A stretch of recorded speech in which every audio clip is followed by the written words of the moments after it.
Et je vous propose de commencer. Bonjour à tous.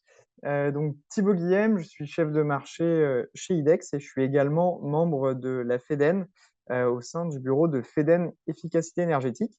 Et je vous propose aujourd'hui de discuter d'un sujet important qui nous concerne tous, donc la transition énergétique et en particulier comment simplifier son financement. Et j'en profite également au passage pour remercier Citron pour l'organisation de ces rencontres digitales de la transition énergétique des bâtiments. C'est la dernière session de la journée, donc je vais essayer d'être assez rapide. Je n'utiliserai pas les 45 minutes lors de ma présentation, mais on peut bien entendu prolonger pour répondre à toutes les questions. Donc, déjà une petite présentation de la FEDEN pour ceux qui ne nous connaissent pas. Donc, la FEDEN, c'est la Fédération des entreprises de la chaleur renouvelable. Et plus particulièrement, quand on parle de la FEDEN, on parle en fait de 500 adhérents, donc 500 entreprises qui pèsent pour plus de 11 milliards de chiffre d'affaires annuel et plus de 50 000 salariés. Donc ça inclut bien entendu IDEX, mais aussi tous nos confrères. Et quand on regarde aujourd'hui le parc résidentiel et tertiaire français, les entreprises de la FEDEN gèrent plus de 60% de ce parc, aussi bien sur la partie réalisation de travaux que le financement et bien entendu l'exploitation maintenance. Je change de casquette pour la casquette IDEX. Et donc IDEX, pour ceux qui ne nous connaissent pas, donc nous sommes un acteur intégré sur toute la chaîne de valeur en fait de l'énergie. Donc on produit notre énergie, on a des unités de production qui sont dédiées aussi bien à base de biomasse que chaleur fatale ou encore via du solaire. On alimente ensuite des bâtiments, donc plus de 18 000 bâtiments en chaleur qu'on exploite et où on optimise donc l'usage de l'énergie. Et pour alimenter ces bâtiments, on s'appuie sur des unités de valorisation de déchets et également sur des réseaux de chaleur et de froid. Donc on en a plus de 60 sur le territoire qui nous permettent donc de distribuer l'énergie via ces réseaux. Aujourd'hui, IDEX regroupe plus de 6 000 collaborateurs, il fait un peu plus de 2 milliards de chiffre d'affaires. Et une de nos particularités, c'est qu'on souhaite accélérer la transition énergétique de nos clients. Et pour cela, on investit plus de 250 millions d'euros par an dans la transition énergétique de nos clients. Donc, quand je dis qu'on investit, c'est qu'on vient financer les infrastructures énergétiques de nos clients, que ce soit à l'échelle industrielle, à l'échelle des territoires via les réseaux, mais également au niveau des bâtiments avec des installations géothermiques ou solaires, comme on pourra le voir par la suite. Pour rentrer dans le vif du sujet du coup de ce webinaire, déjà je voulais rappeler un petit peu le contexte. Donc quand on parle de transition énergétique, ce qui est important, c'est déjà de savoir de quoi on parle, de comprendre quelles sont les complexités, et ensuite on va voir ensemble l'ensemble des leviers qui sont disponibles pour pouvoir justement réaliser cette transition avec succès et simplement. Pour parler de transition énergétique, déjà, j'aime bien rappeler un triptyque autour de la transition et de la transition énergétique des bâtiments, hein, bien entendu. Et c'est un triptyque qui s'articule autour de la sobriété, de l'efficacité énergétique et de la substitution. Donc, bon, je suis à peu près certain que vous êtes familier avec ces trois notions, mais c'est important de les rappeler, vu que ça nous rappelle sur quel levier on peut s'appuyer euh, pour justement accélérer la décarbonation de notre parc de bâtiments. Quand on regarde la sobriété, c'est le premier levier. On a des gains de consommation qui sont modestes, des gains au niveau des émissions aussi de gaz à effet de serre qui sont modestes, mais qui sont présents et qui ont un avantage, c'est que la sobriété, les coûts sont réduits, voire nuls. Euh, et donc finalement, c'est un levier qu'on peut activer simplement et obtenir des bénéfices très rapidement. Je mets ici quelques actions pour illustrer ça. Donc au quotidien, on peut maîtriser sa température de chauffage avec une consigne à 19 degrés, mettre en place des réduits la nuit pour optimiser la conduite de nos bâtiments et bien entendu couper le chauffage pendant des périodes d'absence. C'est des gestes simples qui peuvent sembler évidents et pourtant à l'échelle du parc français, il y a de très nombreux mégawattheures qui pourraient être économisés aujourd'hui. Et donc c'est vraiment le premier levier aujourd'hui pour lancer sa transition énergétique. Le second, c'est l'efficacité. L'efficacité, on va chercher justement des gains énergétiques qui sont un petit peu plus conséquents, une réduction de la facture également qui est un petit peu plus un petit peu plus importante. Et là, ça va passer par le déploiement de systèmes de pilotage intelligents, comme ceux que vous avez pu voir dans les précédentes sessions, notamment aujourd'hui, pour venir piloter intelligemment son bâtiment, ses installations, optimiser la performance des équipements installés et venir du coup chercher ici du moins 10, moins 15, moins 20% de réduction de vos consommations. Donc, on s'appuie principalement sur des outils digitaux, mais aussi sur des techniciens experts donc, de vos équipements pour pouvoir suivre, conduire et piloter en temps réel vos installations. Le dernier pilier, c'est la substitution énergétique. Alors, ça va être le plus coûteux et c'est celui, par contre, qui a le plus d'impact, aussi bien en termes de réduction de consommation d'énergie et surtout d'émissions de gaz à effet de serre. Quand on parle de substitution, on parle finalement de sortie des énergies fossiles. Donc, ça veut dire aller vers une chaudière biomasse, une pompe à chaleur ou encore de la géothermie pour remplacer une chaudière au fioul ou au gaz qui pourrait chauffer vos bâtiments. On parle également de raccordement à des réseaux de chaleur vertueux, eux-mêmes alimentés donc, par de la biomasse ou de la géothermie, par exemple. Quand on voit ces trois piliers, on voit que la sobriété, c'est quelque chose qu'on peut activer simplement et immédiatement. Par contre, au niveau de l'efficacité énergétique ou au niveau de la substitution des énergies fossiles, il s'agit de gestes un petit peu plus complexes à mettre en place et aussi un peu plus coûteux. Quand on regarde l'étude réalisée par i4C sur le coût de la transition énergétique en France, on voit qu'au niveau du parc bâtimentaire, la facture s'élève à plus de 60 milliards d'euros par an si nous voulons atteindre les objectifs gouvernementaux qui visent la neutralité carbone à l'horizon 2050. Donc c'est colossal, mais il y a plusieurs enjeux. Le premier, ça va être de maîtriser sa facture. On a connu ces dernières années une forte volatilité au niveau du prix des énergies fossiles, même si aujourd'hui on retrouve un peu plus de calme au niveau du gaz naturel. On voit par contre que ça a conduit aussi à justement la mobilisation de leviers de sobriété et la consommation de gaz a baissé de 11% en France en 2023. Au-delà de ça, quel que soit votre secteur, il y a un cadre réglementaire qui devient de plus en plus contraignant. Donc pour l'habitat, on va retrouver la loi climat et résilience, il y a le décret tertiaire et le décret BAX qui vont concerner le tertiaire privé, également public ou encore le secteur de la santé. Et il y a la loi d'accélération pour les énergies renouvelables qui concerne aussi de nombreux acteurs. Donc tous ces enjeux, qu'ils soient économiques, environnementaux ou encore réglementaires, euh, ajoutent de la complexité sur des gestes que nous devons déployer rapidement, vu que les premières échéances, par exemple, du décret tertiaire approchent et d'ici donc 2030, les objectifs ambitieux de ce décret devront être atteints. Pourtant, l'ensemble de ces enjeux ne doivent pas être vus uniquement sous le prisme de contraintes. Il s'agit aussi d'opportunités et d'opportunités pour l'ensemble des secteurs. Donc ici, j'ai listé tout un tas d'opportunités. Je ne vais pas les parcourir dans le détail. On pourra éventuellement revenir dessus si il y a des questions sur le sujet.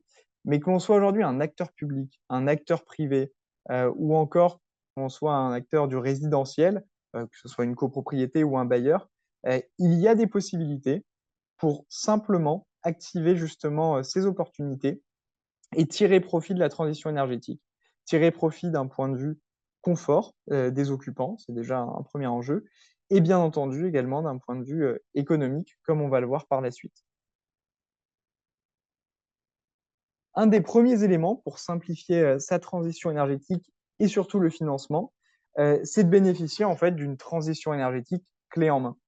Pour ça, il y a un outil qui existe, qui est disponible pour presque toutes les typologies de bâtiments, c'est le contrat de performance énergétique.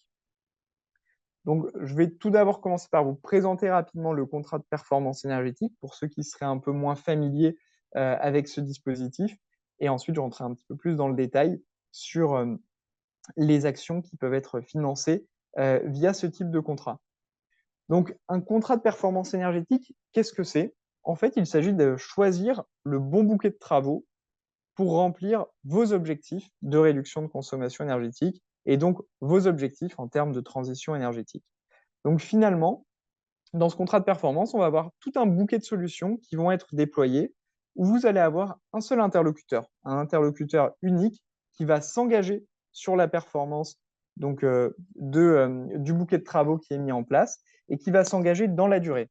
Donc, ça veut dire que si aujourd'hui vous visez par exemple 20%, l'acteur auquel vous confiez ce contrat va s'engager sur les 20% et comme vous allez le voir, il sera incité à atteindre, mais également dépasser ses objectifs dans la durée. Et grâce à ce contrat, bah, vous pouvez répondre aux exigences réglementaires, donc le décret tertiaire, le décret BAX. Vous pouvez même les financer dans certains cas. Et vous allez aussi vous prémunir de la volatilité du prix des énergies fossiles en allant vers des solutions locales et décarbonées. Donc finalement, ça vous permet d'avoir un patrimoine d'équipement qui va être géré dans la durée. Vous allez réduire votre consommation, réduire vos émissions de gaz à effet de serre et tout en préservant, bien entendu, le confort des usagers. Pour illustrer le contrat de performance énergétique, je vous invite à regarder le petit graphique sur la droite de cette slide. Donc, quand on parle de contrat de performance énergétique, on part d'une situation de référence. Donc ça va être la situation actuelle, votre facture d'énergie, par exemple, au gaz naturel. En mettant en place un bouquet de travaux, on va pouvoir viser un certain pourcentage d'économie. Donc, c'est le petit 1 que vous voyez, le rectangle vert. Et donc, en fait, ces économies vont être garanties contractuellement. Donc, c'est l'objectif que l'on va viser.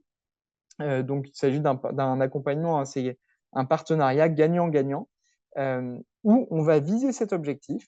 Si l'objectif est atteint, vous allez réaliser cette économie. S'il n'est pas atteint, en tant que client, vous réalisez également cette économie et l'entreprise qui va vous accompagner dans le cadre de ce partenariat va compenser la perte pour les objectifs qui n'ont pas pu être atteints et devra déployer de nouvelles actions pour réduire donc votre facture d'énergie afin d'atteindre cet objectif 1. Si jamais l'entreprise est performante et va un peu plus loin, alors elle a tout intérêt en fait à le faire parce qu'elle va avoir une rémunération additionnelle sur ces économies qui sont réalisées. Donc, quand on va au-delà de l'objectif initial, l'entreprise va avoir, donc dans ce cas-là, IDEX va pouvoir avoir un complément de rémunération.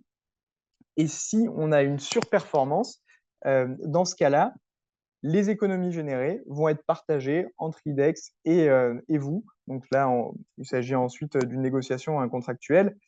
Mais en fait, ici, ce sera vraiment un partenariat gagnant-gagnant où plus on va générer d'économies, plus les parties vont gagner de l'argent finalement, aussi bien le client en réduisant sa facture d'énergie que l'opérateur en étant incentivé sur les économies d'énergie réalisées. Cette démarche, elle est clé en main. Donc en fait, pourquoi on parle ici de clé en main? Parce qu'il y a un bouquet de travaux, un bouquet de solutions porté par un seul interlocuteur qui est mis en place sans frais, éventuellement sans investissement, selon les travaux qui sont mis en place.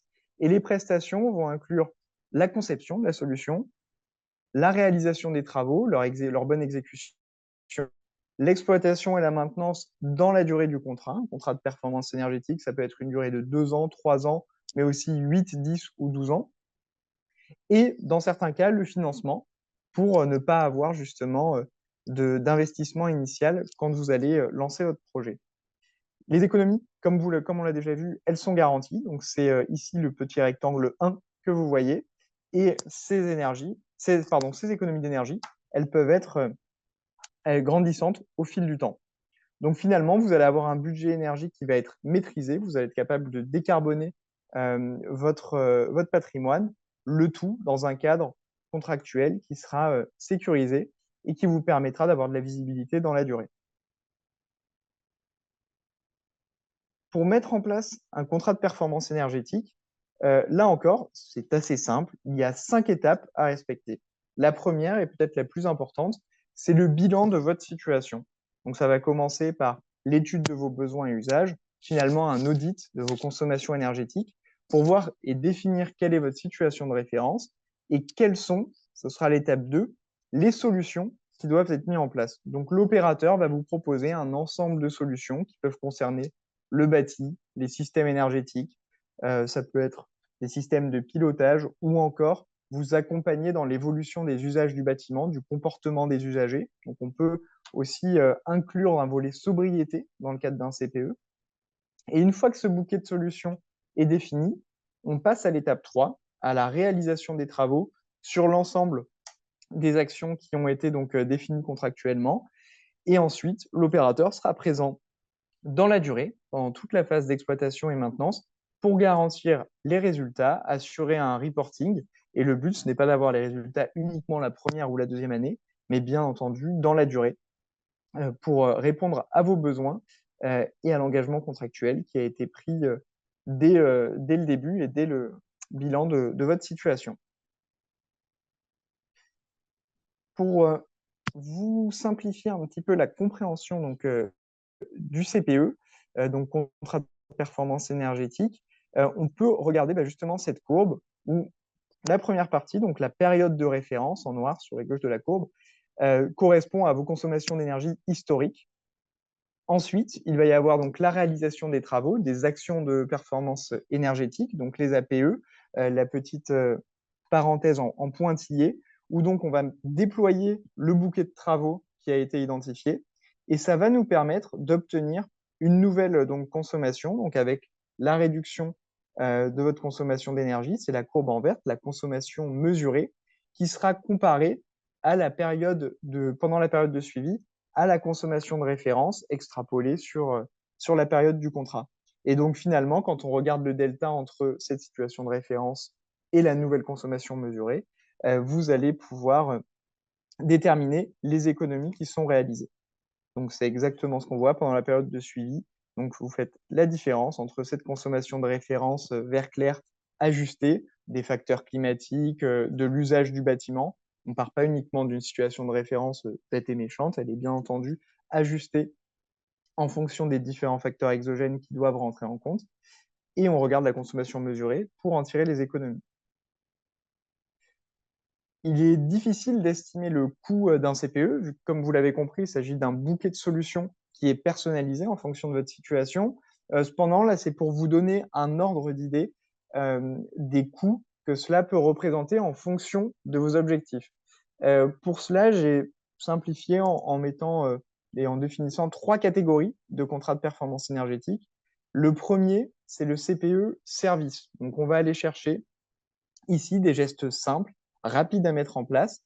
On aura un coût de mise en place de 30 à 100 euros du mètre carré qui vont vous permettre d'atteindre des économies d'énergie de 10, 15 ou 20%. On a ensuite les CPE techniques, donc où là, on va commencer à toucher au système énergétique, avoir des remplacements de systèmes de production, de décarbonation. Donc, par exemple, passer d'une chaudière gaz à de la géothermie.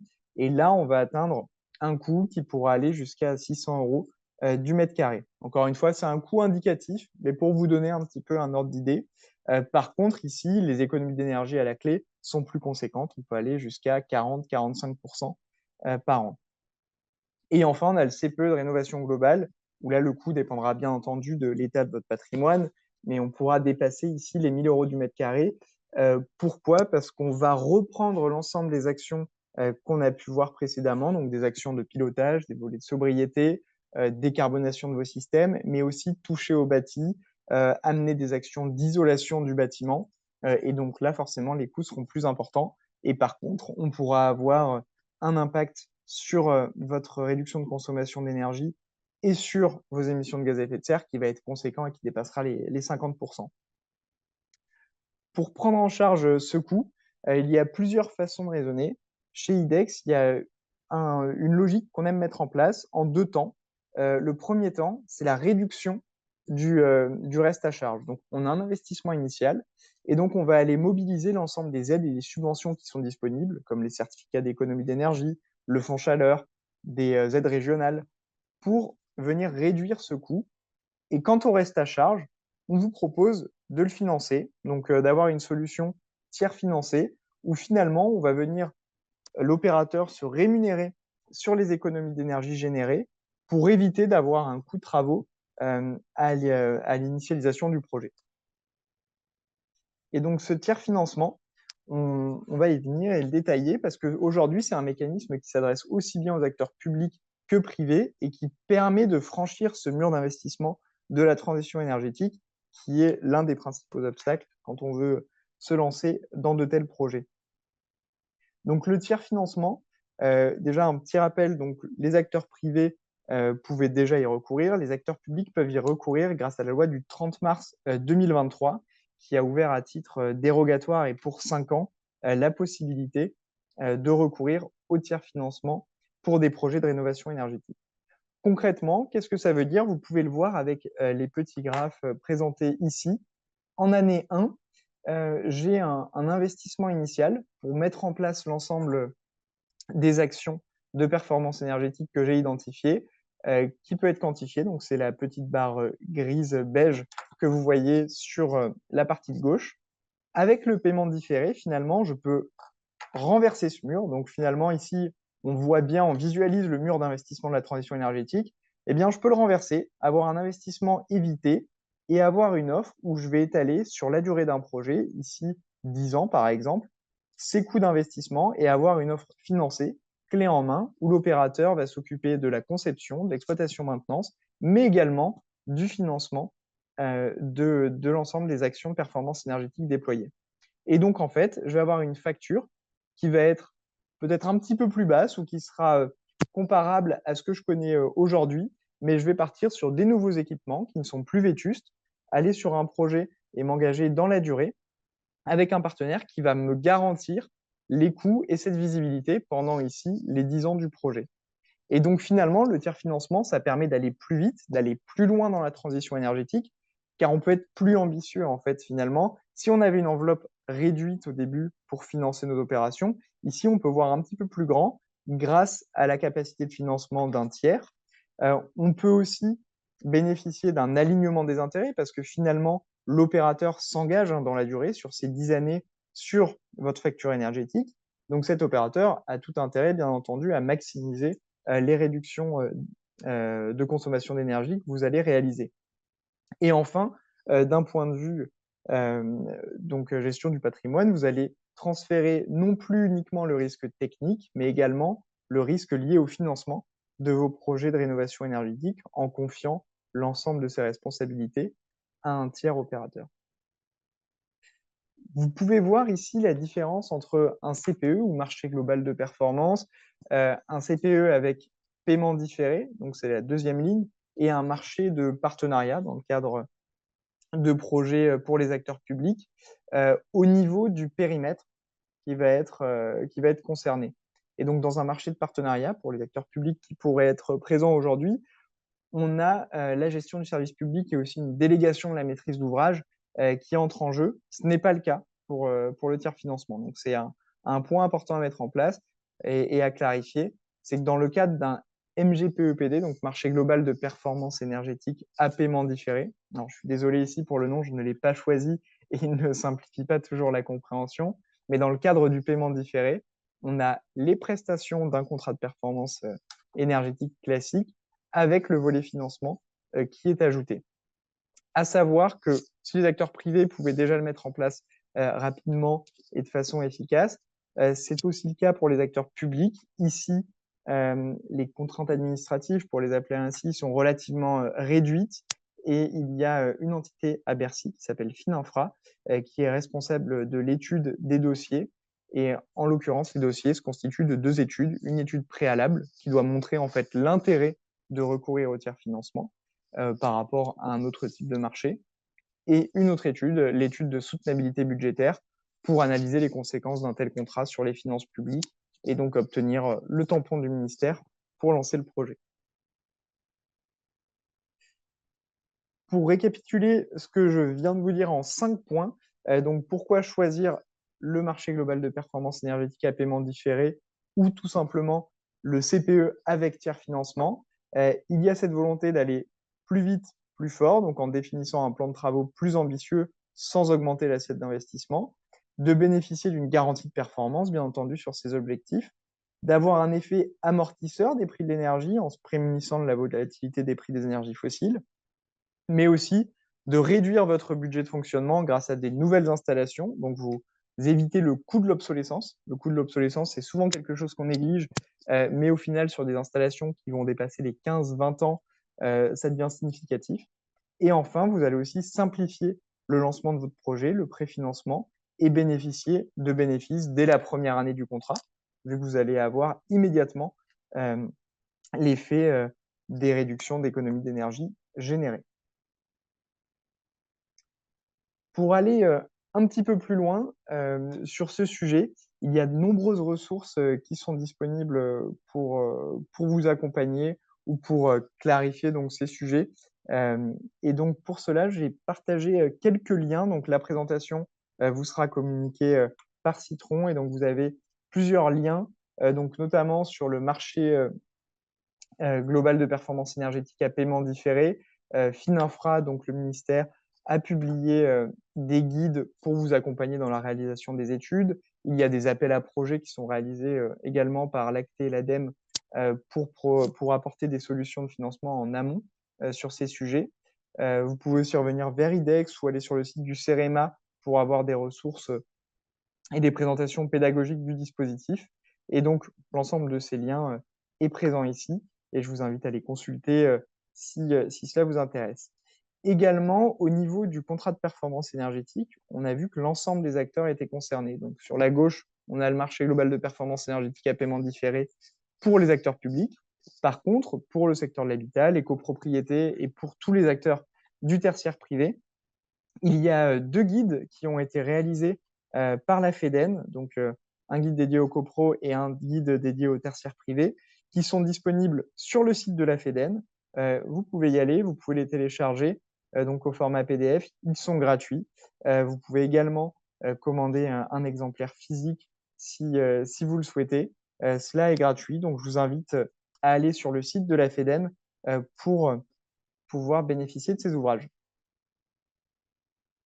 Je termine ma présentation avec quelques exemples de justement contrats de performance énergétique qui ont été mis en place par certains de nos clients et qui ont permis d'accélérer justement le virage de la transition énergétique en simplifiant la contrainte du financement. Pour cela, je vais commencer avec le secteur de la santé et la fondation de Rothschild. Donc, nous avons mis en place un contrat de performance énergétique sur une durée de 12 ans, pardon, et qui concernait 8 sites. On a atteint plus de 30% d'économie d'énergie et l'enveloppe de travaux initiale s'élevait à 2 millions. Là-dessus, on a notamment travaillé avec Citron pour aussi répondre aux contraintes réglementaires, notamment décret tertiaire et décret BAX, et en mixant l'ensemble de ces solutions, pilotage intelligent, mise en place de géothermie, on a pu atteindre les objectifs fixés par notre client. En allant sur un autre secteur, ici un objet un petit peu plus atypique, c'est un aquarium géant, un seaquarium au Grau du Roi. Nous avons aussi un CPE qui a été lancé l'an dernier, également sur une durée de 12 ans. On atteint 28% de réduction de consommation d'énergie en mettant en place une solution assez innovante de thalassothermie. Donc, c'est de la géothermie en s'appuyant sur les ressources des fonds marins. Et pour ça, on avait également d'ailleurs travaillé avec Citron en réalisant un audit pour identifier justement le fameux bouquet de travaux dont je vous parlais, la première étape, définir cette situation initiale.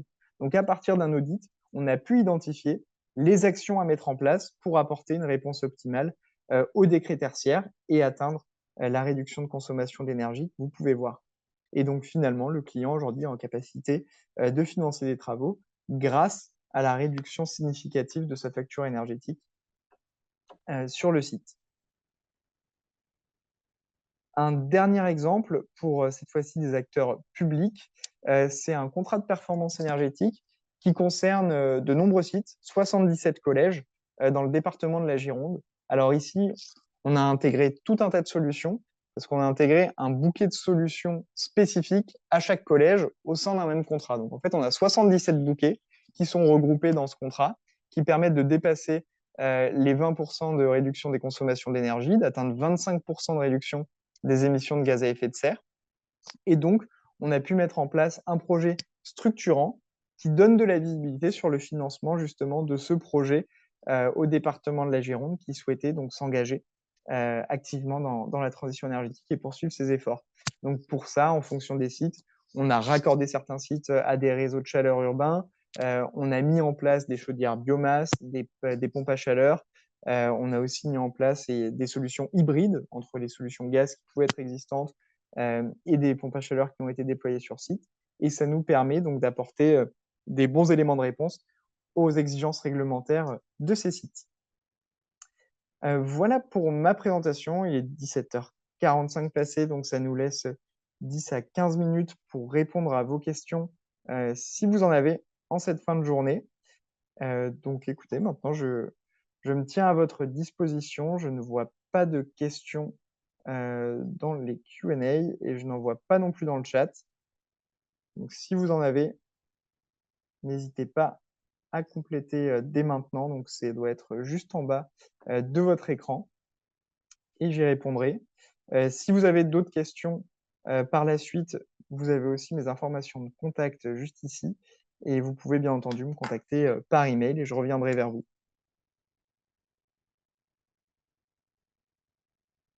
Bien écoutez, si nous n'avons pas de questions, je vous remercie pour votre participation aujourd'hui, et n'hésitez pas à revenir vers nous, ou Citron ou toute entreprise de la FEDEN pour vous accompagner dans nos projets, de rénovation énergétique. Je vous remercie.